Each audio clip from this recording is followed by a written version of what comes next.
Got the mag lock installed and everything's tested and working.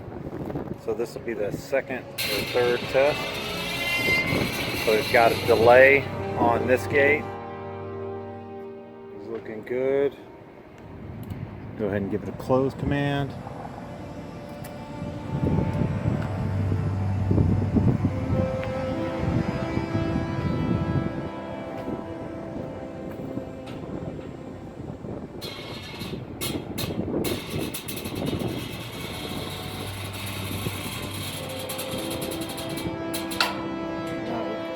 When I pull on one, they're both pulling.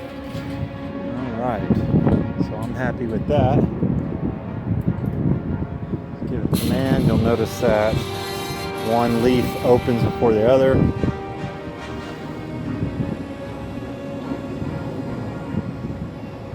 Alright, now let's test the safety device. I'll go ahead and give us a close command.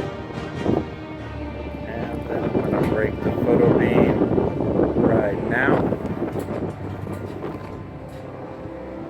Okay, so safety's been tested. I'll test the exit loop next. I got a remote issue that I got to figure out, but I'm getting pretty good range.